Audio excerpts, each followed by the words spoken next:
नमस्कार दोस्तों, आपका एक्सपोर्ट इंपोर्ट बिजनेस मैनेजमेंट में स्वागत है। मैं संदीप फ्रॉम शालिनी इंटरनेशनल। मैं आज आपको इनकोटर्म 2020 जो लेटेस्ट वर्जन इनकोटर्म का है उसके बारे में बताने वाला हूँ। आज यही कोशिश है कि आपकी जो कॉन्सेप्ट है, आइडिया है इनकोटर्म्स के बारे में उसको अच्छी तरह से क्लियर करो, सो दैट आप एक्सपोर्ट इंपोर्ट बिजनेस में काम कर रहे हो तो आपको अच्छी तरह से क्लैरिटी रहेगी। मैं आज अपना 25 इयर्स का एक्सपीरियंस यूज करके ईच एंड एवरी इनको टर्म्स आपको डिटेल में बताने वाला हूं। तो चलो दोस्तों, अभी जाते हैं सेकंड स्लाइड पे। दोस्तों, अभी हम सेकंड स्लाइड पे। अभी इनको टर्म सीखना क्यों जरूरी है? क्योंकि इनको टर्म्स एक्सपोर्ट इंपोर्ट में बड़ा मेजर रोल प्ले करता है। क्योंकि इनको टर्म्स का कॉन्सेप्ट जिसको क्लियर नहीं, वो कॉस्टिंग कभी भी बराबर कर ही नहीं सकता है। इनको टर्म उसको क्लैरिटी रहेगी तो उसको पता है एज ए सेलर मैं कौन सा कॉस्ट में पकड़ू, कौन सा बायर के लिए छोड़ू। ओके, अभी उसको कॉन्सेप्ट ही क्लियर नहीं तो ही कैनॉट वर्कआउट परफेक्ट कॉस्टिंग। आप इनिशियल में ट्रांजैक्शन करोगे, आपको लगेगा प्रॉफिट है, लेकिन इनको टर्म का कॉन्सेप्ट क्लियर नहीं रहेगा तो आप कॉस्टिंग बराबर वर्कआउट नहीं करोगे। Ultimately you can land in the losses. Certain trading transaction वहाँ 2% 5% मार्जिन रहता है, वहाँ कॉस्टिंग बहुत इंपॉर्टेंट रोल प्ले करता है। यानी कॉस्टिंग परफेक्ट बनने के लिए इनको टर्म अंडरस्टैंडिंग बहुत परफेक्ट होनी चाहिए। ओके दोस्तों, तो इसलिए इनको टर्म को कमर्शियल टर्म भी बोला जाता है। The Incoterm was first published in 1936। कभी पब्लिश की? पहले 1936 में उसको पब्लिश किया गया।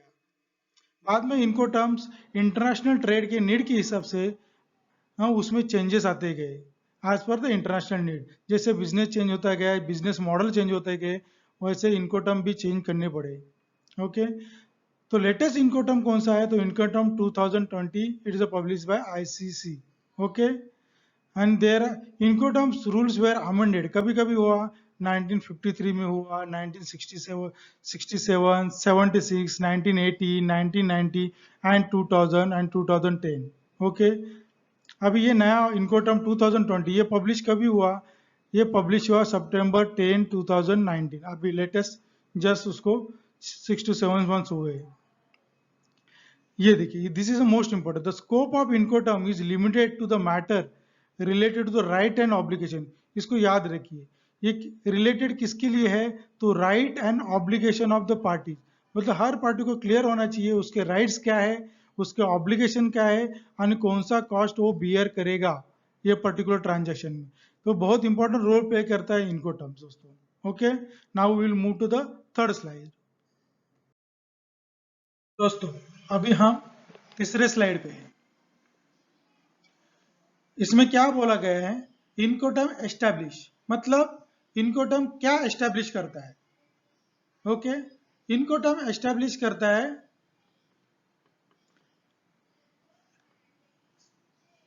Risk of loss and damage. At what point the risk of loss और damage to the goods shift from seller to buyer. इसका मतलब क्या है? देखो दोस्तों, गुड सेलर के फैक्ट्री से बायर के वेयर हाउस फैक्ट्री तक मूव होता है, तब उसमें उसको लॉस और डैमेज और फ्लिपरेज होने के चांसेस रहते हैं। तो ऐसे चीज में लॉस और डैमेज हो गया तो सेलर और बायर में झगड़े हो सकते कि ये कॉस्ट लॉस का बायर तुम करना कि बायर बोलेगा सेलर को तुम करना, तुम करो।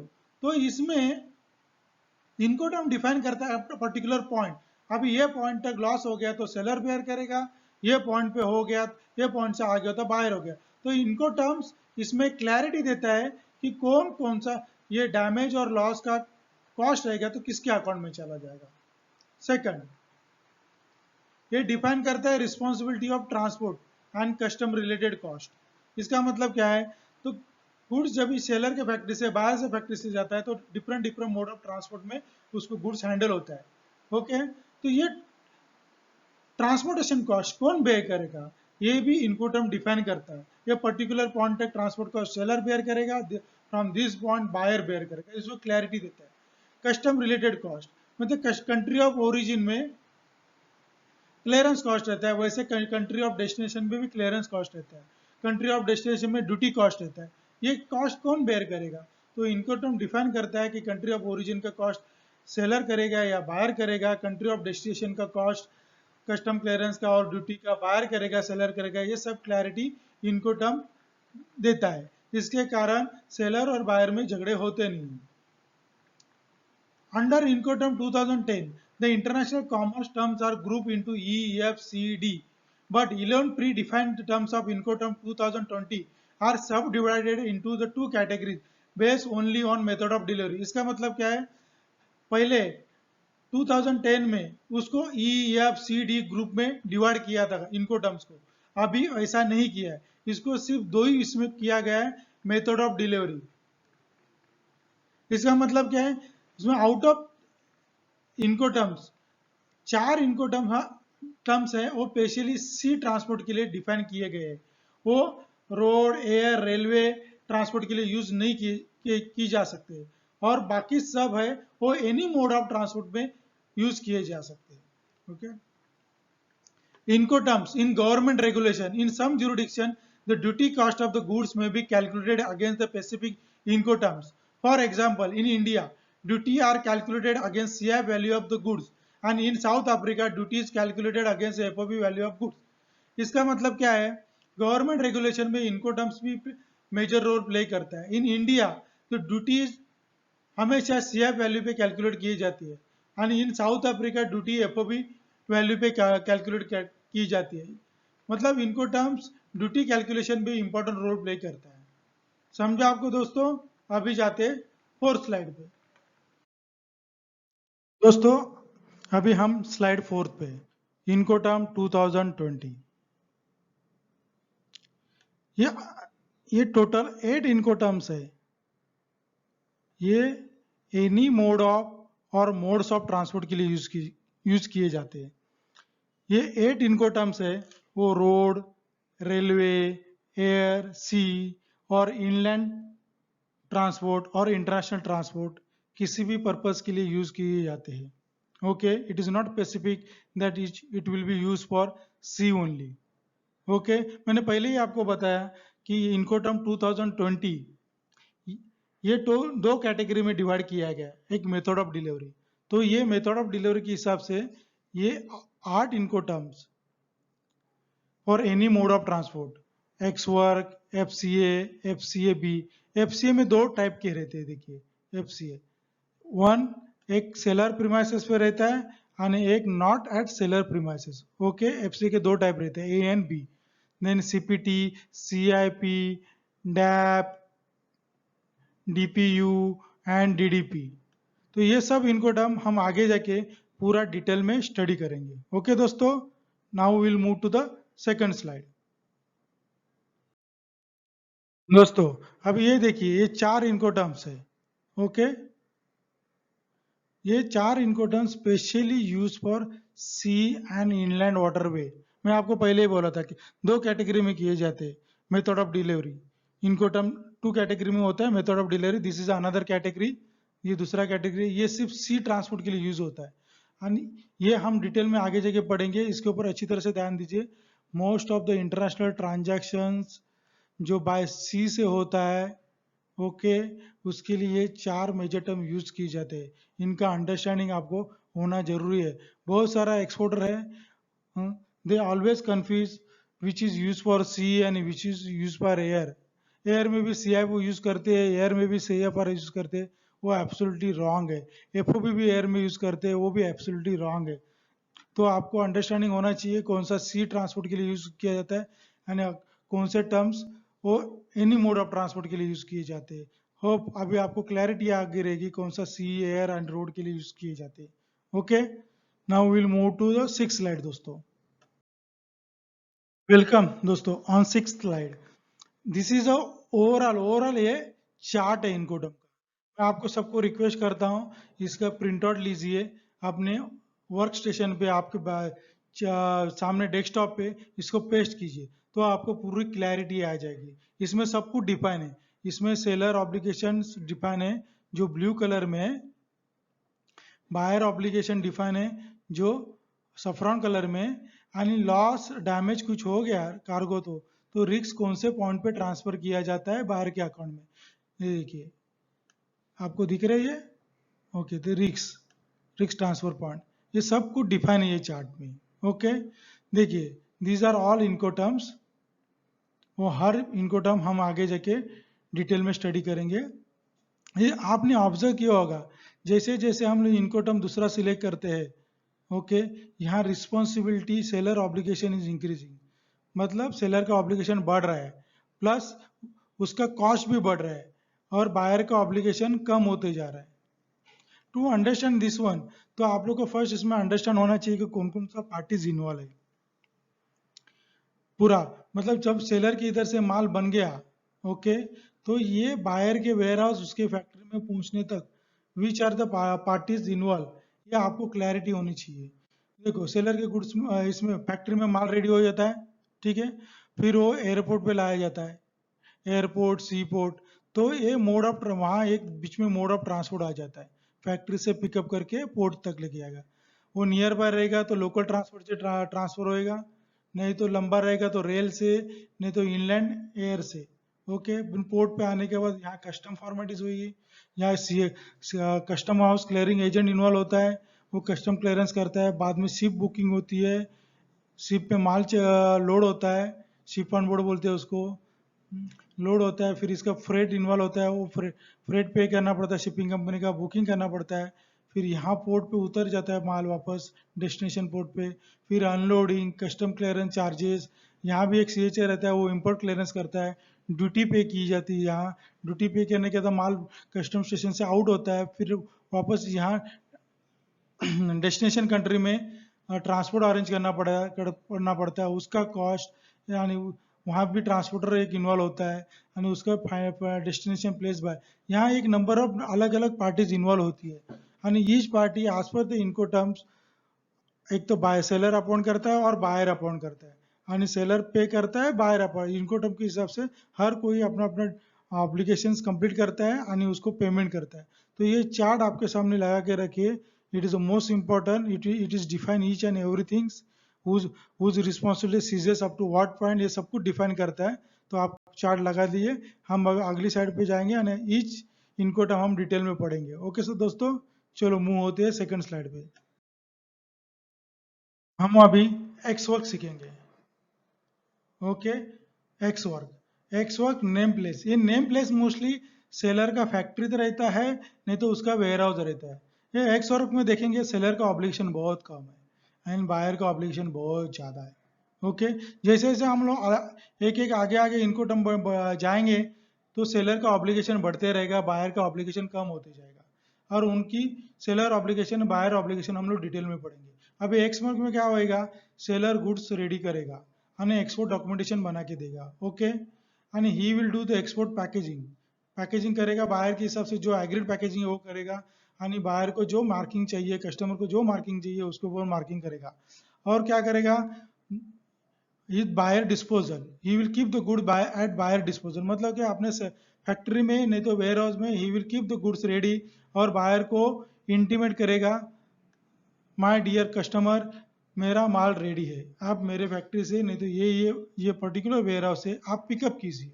ओके, तो बायर क्या करेगा, he will arrange the vehicle, यानी और वो सेलर के इधर, ये देखिए सेलर के फैक्ट्री में भेजेगा vehicle.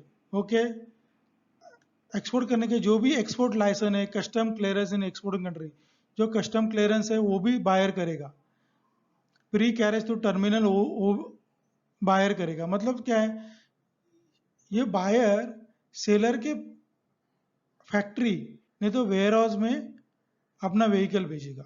Okay, once he got the intimation from seller. Okay, यहाँ एक कैच पॉइंट है, तो आपको वो कहाँ एक्सप्लेन भी नहीं किया जाता है। अब ये सेलर के फैक्ट्री में भेजेगा तो सेलर के फैक्ट्री में वर्कर्स रहेंगे, सब कुछ रहेंगे, लोडर रहेगा। इज इट ऑब्लिगेशन, सेलर का ऑब्लिगेशन है कि बायर ने भेजी हुई टेम्पो और लॉरी जो व्हीकल में उसमें माल लोड करे? नहीं, एक्स वर्क में सेलर की ऑब्लिगेशंस नहीं है। हाँ, वो उसको फैसिलिटेट कर सकता है बायर को हेल्प करने के लिए, क्योंकि उसके फैक्ट्री में लोडर रहते हैं, वर्कर रहते हैं, वो कार्गो वो व्हीकल में चढ़ा के देगा। लेकिन एक्स वर्क के हिसाब से लोडिंग भी बायर को ही देखनी है, लोडिंग बायर को ही देखना है। मतलब व्हीकल भेजेगा, व्हीकल के साथ ये सेलर एग्रीड नहीं करता है तो उसको लोडर भी भेजने पड़ेंगे। तो ये व्हीकल इधर भेजेगा, सेलर यानी सेलर सिर्फ माल रेडी देखेगा, वो इस व्हीकल में लोड करेगा। यहाँ से जो भी ट्रांजैक्शन सप्लाई चेन के पार्ट्स है, ट्रांसपोर्टेशन कॉस्ट, सीएचए कॉस्ट, उसके वेयर हाउस तक, इधर तक, ये पूरा बायर टेक केयर करेगा। देखिए export licence, custom clearance and exporting country, मतलब यहाँ जो कस्टम क्लियरेंस है बायर टेक करेगा। अनलोडिंग, पोर्ट पे अनलोडिंग चार्जेस बायर टेक करेगा। Main carriage, freight, vessel booking, vessel arrangement, everything, यानी उसका फ्रेट पे करना, ये भी बायर करेगा। Once it is reach to this destination port, unloading, यहाँ का कस्टम क्लियरेंस, ड्यूटी पेमेंट, बाद में कस्टम क्लियरेंस होने के बाद डेस्टिनेशन कंट्री में transportation to his warehouse, सब कुछ बायर करेगा। ये प्रिंसिपल इंस्पेक्शन कुछ रहेगा तो ही बायर दो, वो भी बायर ही करेगा। प्लस इंपोर्ट ड्यूटी जो भी रहेगा वो बायर ही पे करेगा। मतलब इसमें एक्स वर्क में seller obligation is very less and buyer obligation is very high. Okay, तो आपको ये पूरा एक्स वर्क समझ में आया। ओके, अभी हम मूव करते सेकंड स्लाइड पे। दोस्तों नाउ हम एफसी के बारे में सीखेंगे। जैसे मैंने आपको बोला एफसी है, ओके, वो दो जिसमें होता है, A and B. A means what? At seller premises, आपको सेलर प्रीमाइसेस और not at seller premises. Okay, जैसे मैंने आपको पहले बोला है कि हम एक एक इनको टर्म जैसे सीखते जाएंगे, आगे एडॉप्ट करते जाएंगे, उसमें सेलर ऑब्लिगेशन बढ़ते जाएगा। मैंने बोला ये देखिए, हम आगे आगे जैसे सीखते जाएंगे वैसे वैसे ये ब्लू बार जो सेलर ऑब्लिगेशन है वो बढ़ते जाएगा। मतलब सेलर की रिस्पॉन्सिबिलिटी बढ़ती जाएगी, उसका खर्चा बढ़ता जाएगा। अभी हमने एक्स वर्क पहले सीखा। एक्स वर्क में क्या सीखा कि गुड्स सेलर अपने प्रीमाइसेस और वेयरहाउस में रेडी रखेगा, बायर अपना व्हीकल भेजेगा along with the loader and he will get his cargo loaded on the vehicle, यानी वहां से पूरा खर्चा बायर का चालू होगा। इसमें एक एडिशनल थिंग्स है, वो सेलर के अकाउंट में आ जाती है, वो कार्गो यहाँ पोर्ट तक अवेलेबल कर देता है। देखिए यहाँ तक वो लाके देगा, मतलब सेलर अपने प्रीमाइसेस में व्हीकल स्टॉप करेगा यहाँ से, और यहाँ का इधर तक खर्चा वो सेलर के अकाउंट में आएगा। ओके, मतलब पोर्ट तक वो लाके देगा, नहीं तो सेलर के प्रीमाइसेस जो भी डिफाइन करेगा उधर तक लाके देगा।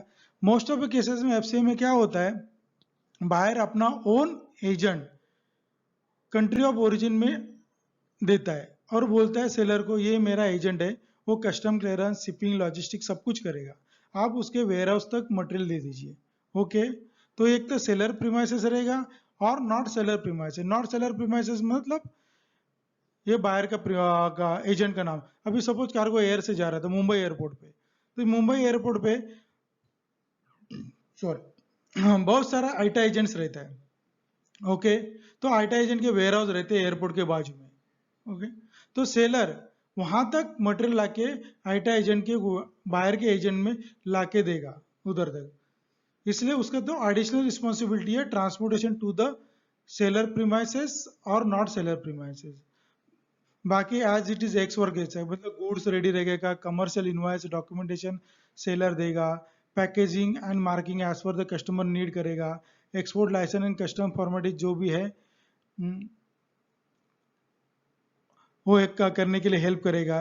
Pre carriage to the terminal, okay, terminal तक प्री कैरेज लाके देगा, delivery to the name place, cost of preshipment inspection कुछ रहेगा तो सेलर बेयर करेगा, and intimation to buyer and proof of delivery, मतलब बायर को इंटीमेट करेगा मैं आज पर द साइन कॉन्ट्रैक्ट मैंने इधर तक माल आपको लाके दे दिया है, नहीं तो आपके डिफाइन एजेंट को जो भी है उसको लाके दिया है। अब बायर ऑब्लिगेशन क्या रहेंगे, payment of goods as per price agreed, unloading of goods, मतलब उधर तक जाके पहुंचने के बाद अनलोडिंग करके बायर का एजेंट लेगा, नहीं तो बायर खुद लेगा। बाद में loading charges on the ship, ship पे जो भी लोडिंग चार्जेस रहेंगे वो बायर पे करेगा। मेन कैरेज मतलब जो मेन वेसल है उस पर जो कंटेनर कार्गो जो भी चढ़ेगा उसका फ्रेट बायर पे करेगा। बाद में डेस्टिनेशन पोर्ट पे आने के बाद जो भी खर्च है, discharge, custom clearance, import duties up to the warehouse, सब कुछ बायर पे करेगा। And cost of pre shipment inspection in case रहेगा as per agreed contract, buyer pay करने का ऑब्लिगेशन रहेगा तो बायर पे करेगा। ओके दोस्तों, हमने एफसी अभी कवर किया है। अभी हम नेक्स्ट इनको टर्म नाउ दोस्तों हम सीखेंगे fast free along side ship FAS। Okay, ये मोस्टली ना लूज कार्गो के लिए यूज किया जाता है।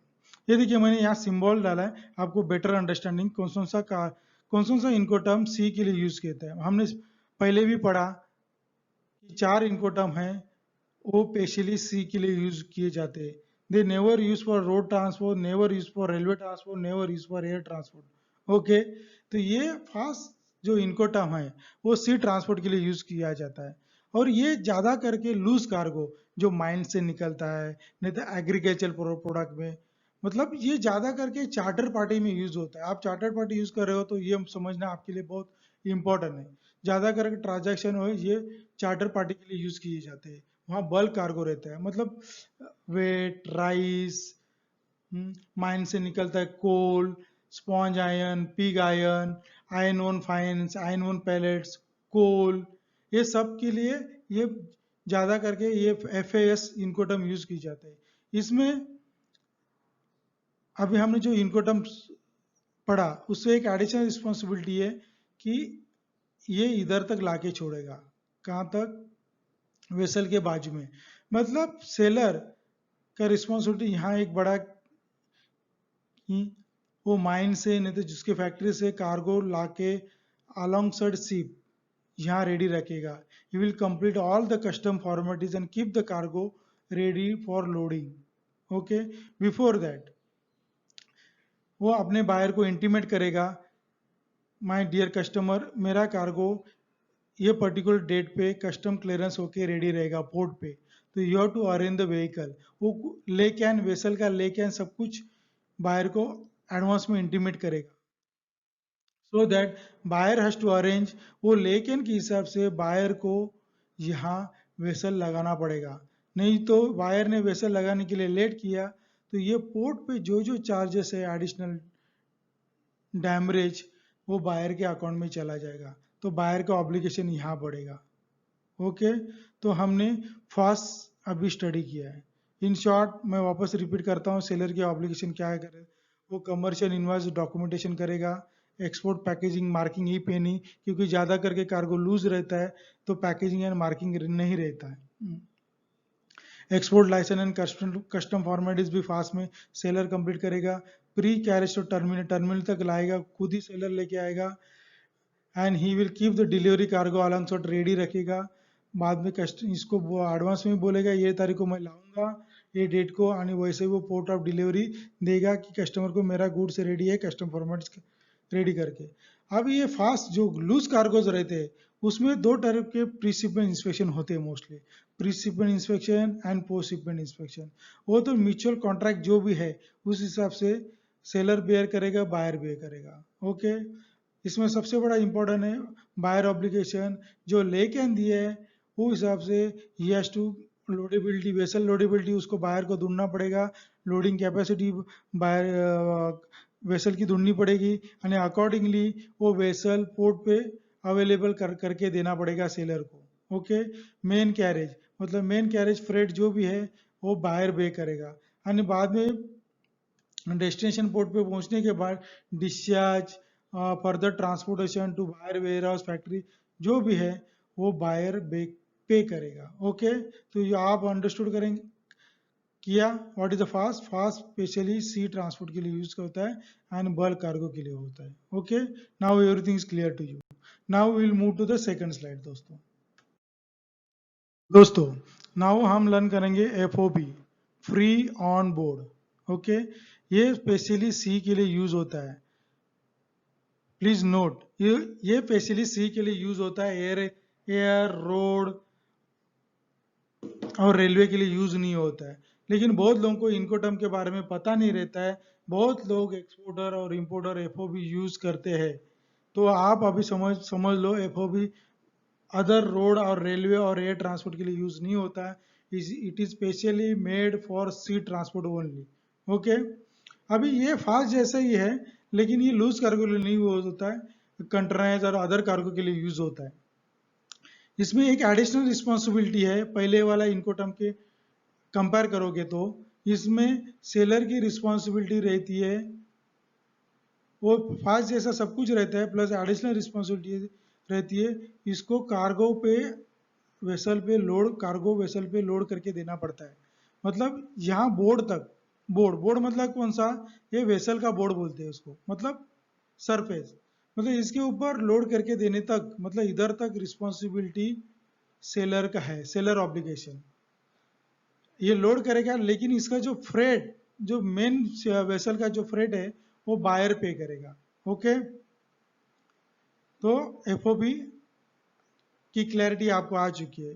फिर भी मैं सेलर ऑब्लिगेशन आपको डिटेल में, गुड्स रेडी करना, इनवॉइस डॉक्यूमेंटेशन करना, ये सेलर की रिस्पॉन्सिबिलिटी है। पैकेजिंग एंड मार्किंग सेलर की रिस्पॉन्सिबिलिटी है। एक्सपोर्ट लाइसेंस, जो भी requirement, custom formality, country of origin में कस्टम फॉर्मेलिटी जो भी है वो सेलर करेगा। प्री कैरेज एंड डिलीवरी, यहाँ पोर्ट तक वही खुद ही लेके आएगा सेलर। लोडिंग चार्जेस, इसके ऊपर जो वेसल के ऊपर लोड करेगा उसके जो चार्जेस रहेंगे वो सेलर देगा। पोर्ट ऑफ डिलीवरी रहेगा, कॉस्ट ऑफ प्रिसिपेंट इनकेस रहेगा तो सेलर पे करेगा। मतलब वेसल पे लोड करके, मतलब जो वेसल बाहर ने बोला है, जो शिपिंग कंपनी बाहर ने बोली है उसको कार्गो हैंडओवर करेगा और बियर रिलीज करेगा सेलर। बायर ऑब्लिगेशन क्या है, मेन कैरेज, मतलब वेसल अरेंजमेंट उसका काम है, फ्रेट पे करना उसका काम है। बाद में पोर्ट पे आने के बाद यहाँ import formalities, import duties, import क्या सीएचए अपॉइंट करना बायर का काम है, और फर्दर कस्टम फॉर्मेलिटीज होने के बाद उसके वेयर हाउस तक लेके जाने का बायर का काम है। ओके, आपको एफओबी क्लियर हो गया दोस्तों? Okay, now will move to the next slide. अभी हम सीएफआर स्टडी करेंगे, कॉस्ट एंड फ्रेट। ओके, ये भी स्पेशली सी के लिए यूज होता है। जो 4 इनकोटर्म मैंने आपको बताए थे सी के लिए, उसमें से ये एक इनकोटर्म है सीएफआर। देखो, आपको एफओबी समझ में आएगा तो सीएफआर समझ में कोई तकलीफ नहीं है।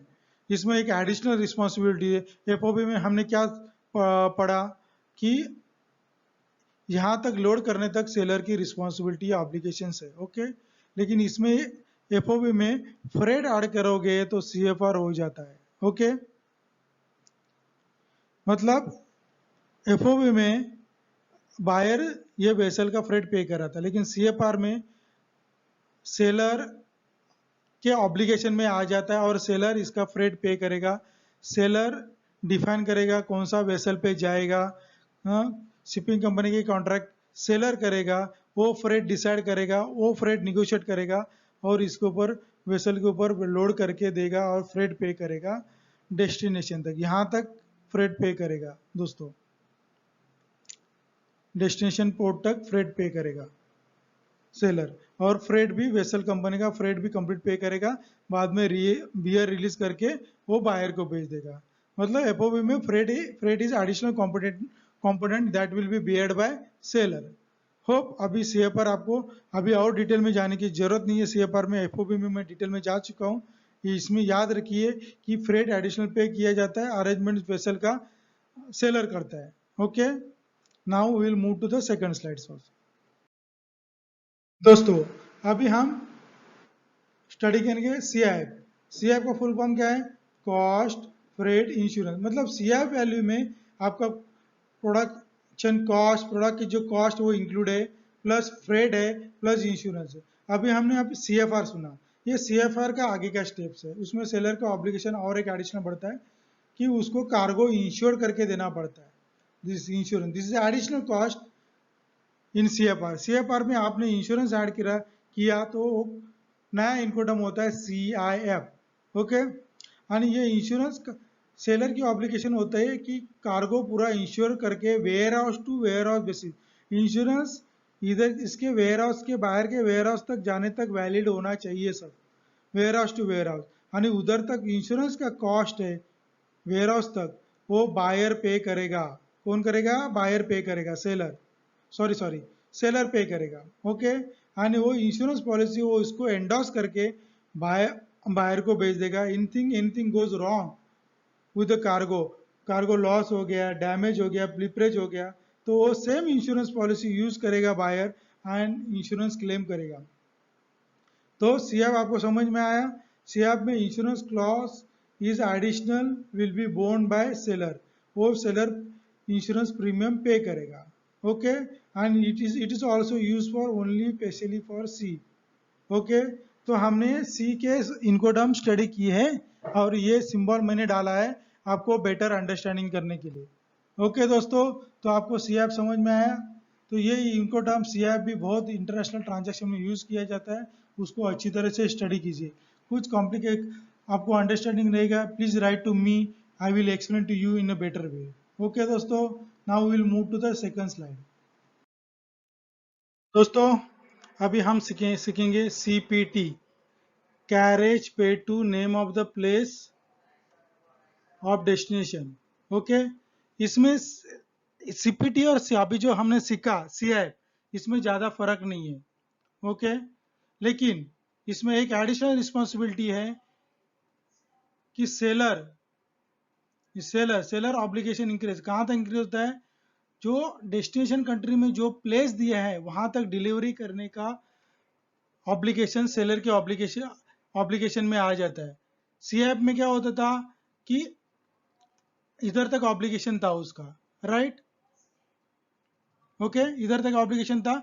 वंस वेसल पे माल चढ़ा दिया, सी फ्रेट पे किया, तो इधर तक वेसल इधर डेस्टिनेशन पोर्ट पे आ जाएगा, उधर तक उसका ऑब्लिगेशन खत्म होता था।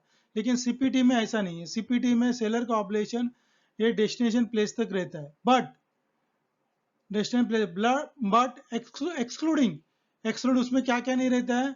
यहाँ माल उतरने के बाद इंपोर्ट क्लियरेंस, इंपोर्ट ड्यूटी, यहाँ का लोकल ये सॉरी इंपोर्ट ड्यूटी, ये सब नहीं रहता है। लेकिन यहाँ का लोकल ट्रांसपोर्टेशन उसके सीपीडी में इंक्लूड रहता है। अंडरस्टूड? देखिए, फिर भी मैं वापस एक बार इसमें एक्सप्लेन कर रहे हैं। Seller obligation, goods commercial invoice documentation करेगा seller, packaging and marking as per customer requirement, licence, custom formalities, pre carriage, delivery, इधर तक डिलीवरी सब कुछ वही करेगा। प्रूफ ऑफ डिलीवरी देगा and cost of recipient inspection ये करेगा। बायर क्या करेगा? इंपोर्ट फॉर्मेलिटीज कंप्लीट करेगा एंड ड्यूटी पे करेगा। इंपोर्ट क्लियरेंस बायर के अकाउंट में चला जाएगा एंड कुछ पोस्ट शिपमेंट इंस्पेक्शन कॉस्ट रहेगा तो बायर के अकाउंट में चला जाएगा। मतलब सीपीटी में सेलर ऑब्लिगेशन रहता है कि डेस्टिनेशन प्लेस तक कार्गो डिलीवर करो except import duty and import clearance. Okay, आपको सीपीटी समझ में आया? ओके दोस्तों, अभी सेकंड स्लाइड में चले जाते हैं। अभी हम सीखेंगे सीआईपी। अभी हमने थोड़ी देर पहले सीपीटी लर्न किया, राइट? सीपीटी में ऑब्लिगेशन कहाँ तक रहता है? इधर तक है। इसमें भी सीआईपी में भी ऑब्लिगेशन यहाँ तक ही रहता है, लेकिन उसमें क्या होता है? एडिशनल इंश्योरेंस कॉस्ट सेलर के अकाउंट में चली जाती है। ओके, जैसे हमने पहले सीएफआर एंड सीएफ पढ़ा था। सीएफआर में इंश्योरेंस कॉस्ट नहीं रहती है, ऑब्लिगेशन दोनों का सेम रहता है, लेकिन सीएफ में इंश्योरेंस कॉस्ट उसमें ऐड हो जाती है। सेम तरह इसमें भी ऐसे ही है। सीआईपी में इंश्योरेंस कॉस्ट एडिशनल बायर के अकाउंट में चला जाता है। बायर इंश्योरेंस पॉलिसी निकालता है वेयर टू वेयर बेसिस पे, और इंश्योरेंस पॉलिसी एंडोर्स करके बायर को दे देता है। इनकेस लॉस और डैमेज हैपन तो सेलर वो क्लेम करेगा। ओके, समझ में आया सीआईपी? ओके, अभी will move to the next slide. दोस्तों, now will run the DPU, delivery at place unloaded. यहाँ ये देखिए, यहाँ सेलर ऑब्लिगेशंस किधर तक है? यहाँ तक है। ओके, और इसमें क्लियरली लिखा है डीपीयू में अनलोडेड, मतलब यहाँ तक वो लोकल ट्रांसपोर्ट अरेंज करके देगा। कौन? Seller. Seller local transport arrange करके देगा, लेकिन वो यहाँ डेस्टिनेशन प्लेस था अनलोडिंग नहीं करके देगा, इसलिए इसमें लिखा है अनलोडेड। ओके, मतलब यहाँ तक जो भी खर्चा है वो सेलर ऑब्लिगेशन में आएगा, लेकिन वो अनलोड नहीं करेगा। ओके, वो अनलोडिंग चार्जेस बायर के अकाउंट में जाएगा, plus import formalities and duties जो भी रहेगा एंड इंपोर्ट क्लियरेंस वो बायर देखेगा, बाकी सब कुछ खर्चा वो सेलर के ऑब्लिगेशन में आएगा इधर तक। Okay, understood review. चलो अभी नेक्स्ट स्लाइड पे चले जाते हैं। ओके, अभी हम सीखेंगे डिलीवरी एट प्लेस। ओके, अभी लास्ट इसमें हमने पढ़ा था डिलीवरी एट प्लेस अनलोडेड। यहाँ ये सेम है, कुछ फर्क नहीं है, लेकिन यहाँ तक अनलोडिंग सब मतलब वो पर्टिकुलर प्लेस तक, इधर ये देखो यहाँ तक लेके आएगा यानी अनलोडिंग करके यहाँ तक डिलीवर करेगा। एक्सेप्ट यहाँ जो इंपोर्ट फॉर्मेलिटीज जो भी होएगी और इंपोर्ट ड्यूटीज होएगी, कस्टम क्लियरेंस कॉस्ट रहेगा, वो बायर के अकाउंट में चला जाएगा। ओके, लेकिन ट्रांसपोर्टेशन कॉस्ट इधर तक सेलर की ऑब्लिगेशन में आएगा। Understood DAP? Okay, now will go to the next slide, that is slide 17। दोस्तों हम 16 स्लाइड कंप्लीट कर चुके हैं, अभी हम जा रहे हैं 17 स्लाइड। दोस्तों ये लास्ट इनकोटर्म है, हमने बाकी सब इनकोटर्म पढ़ लिए, अभी ये लास्ट पढ़िए। ओके, इसको बोलते हैं डीडीपी। क्या बोलते हैं? DDP, delivery duty paid. ये देखिए, ये वर्ड याद रखिए, ड्यूटी पेड। यहाँ ये इनकोटर्म में सेलर की ऑब्लिगेशन सबसे ज्यादा रहती है, मैक्सिमम ऑब्लिगेशन का इनकोटर्म है डीडीपी। ओके, यहाँ बायर ऑर्डर दे देता है सेलर को और छोड़ देता है। सेलर की रिस्पॉन्सिबिलिटी है कि बायर के वेयर हाउस तक नहीं तो उसके फैक्ट्री तक माल बना के छोड़ देना, मतलब इधर तक लाना इसकी सेलर की रिस्पॉन्सिबिलिटी है। ओके, बीच में जो भी कॉस्ट आएगा, ट्रांसपोर्ट कॉस्ट, कस्टम कॉस्ट, यहाँ अभी तक हमने देखा कि बायर इंपोर्ट ड्यूटीज पे करता है, कस्टम क्लियरेंस बायर करता है एट डेस्टिनेशन, और उसका कस्टम क्लियरेंस का कॉस्ट बायर भी बेयर करता है। लेकिन ये टर्म में ऐसा नहीं है, ये टर्म में from start to end everything will be bear by seller. ये सेलर की ऑब्लिगेशन है, इसमें वो इंपोर्ट ड्यूटी भी एक बेयर करता है, कस्टम क्लियरेंस भी बेयर करता है। इसलिए डीडीपी की कॉस्टिंग करते वक्त सब इनपुट कॉस्ट अकाउंटेंट के पास नहीं तो जो भी कॉस्टिंग करता है उसके पास होना चाहिए कि डेस्टिनेशन कंट्री में ये कौन से एचएस कोड में आएगा, इसमें ड्यूटी कितनी लगेगी और उसमें क्लियरेंस कॉस्ट कितनी आएगी, वहाँ डेस्टिनेशन कंट्री में ट्रांसपोर्ट कैश पोर्ट से उसका वेयर हाउस नहीं तो उसकी फैक्ट्री कितनी लंबी है, ट्रांसपोर्टेशन कॉस्ट कितना आएगा, लोडिंग अनलोड, सब कुछ कॉस्टिंग में मैप करना पड़ता है। तो डीडीपी का कॉस्टिंग करना बहुत डिफिकल्ट रहता है। ओके, तो इसलिए कॉस्टिंग करने वाले को डीडीपी में क्या क्या कंपोनेंट मैप करना है, क्या क्या नहीं करना है, ये सब कुछ पता होना चाहिए। इसलिए मैं पहले से बोल रहा हूँ, इनकम टर्म्स की क्लैरिटी कॉस्टिंग करने के टाइम पे होनी बहुत जरूरी है।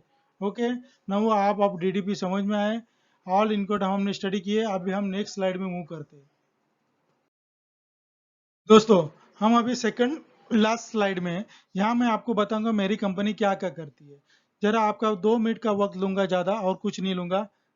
देखिए, शालिनी इंटरनेशनल, हम pre shipment and post shipment documentation का काम लेते हैं। हमारे पास स्टाफ है, सीडीसीएस अप्रूव स्टाफ है, एलसी नॉन एलसी ट्रांजैक्शन का हम पूरा डॉक्यूमेंटेशन करा के देते हैं। देखो, इंटरनेशनल ट्रांजैक्शन में एलसी में ऐसा रहता है कि एनी डिस्क्रिपेंसी रहेगा तो पेमेंट आपका रिस्क पे चला जाता है। ओके, वो सब बायर के विशेष पे रहता है, वो कभी पेमेंट भेजेगा क्या भेजेगा, आपको बायर को परस्यू करना पड़ता है। लेकिन एलसी में डॉक्यूमेंट आपका क्लीन रहेगा, क्लीन निगोशिएशन रहेगा, तो आप उनका बैंक को आपको पैसा देना ही पड़ता है। और डिस्क्रिपेंसी आएगा तो आपका $200 तक पैसा कट कर देता है उसका बैंक। $200 मध्ये 15,000 ऑलमोस्ट हो गया, तो हम ये पैसा भी आपका बचाते हैं। तो ये सब डॉक्यूमेंटेशन हम करा के देते हैं। हम कस्टम क्लियरेंस भी करा के देते हैं, ओरिजिन कंट्री डेस्टिनेशन कंट्री पे। हमारे पास शिपिंग लॉजिस्टिक भी है, हमारे पास अच्छे सी फ्रेट, एयर फ्रेट और रेल ट्रांसपोर्ट के अच्छे फ्रेट रेट्स है। हम ट्रेड फाइनेंस में भी आपको हेल्प करते हैं, pre shipment post shipment loan करते हैं, डिस्काउंटिंग, हम फैक्टरिंग ऑन फोर फिटिंग भी करा के देते हैं। हम चार्टरिंग ऑफ वेसल भी करते हैं through handy max vessel, super max vessel.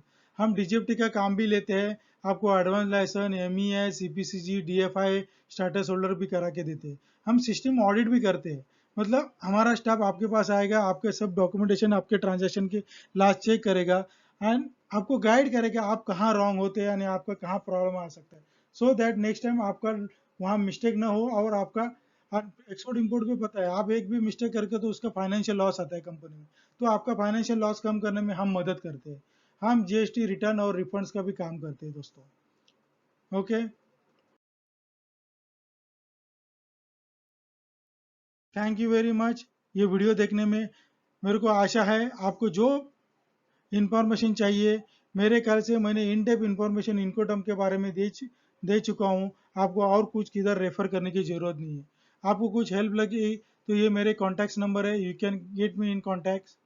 I will very very happy to help you. दोस्तों मिलते हैं, सी यू नेक्स्ट टाइम। और ये मेरा चैनल सब्सक्राइब कीजिए और रिंग बेल बटाइए, क्योंकि एक्सपोर्ट इंपोर्ट में जो जो ट्रांजैक्शन रहते हैं उनको मैं वीडियो एक एक करके अपलोड करने वाला हूँ, तो आपको अच्छी तरह से उसमें नॉलेज मिल जाएगा। तो आपको इंटीमेशन में आएगा जैसे मैंने नया वीडियो अपलोड किया है। Thank you very much, see you next time. Thank you, bye bye देव दोस्त, have a nice day, bye bye.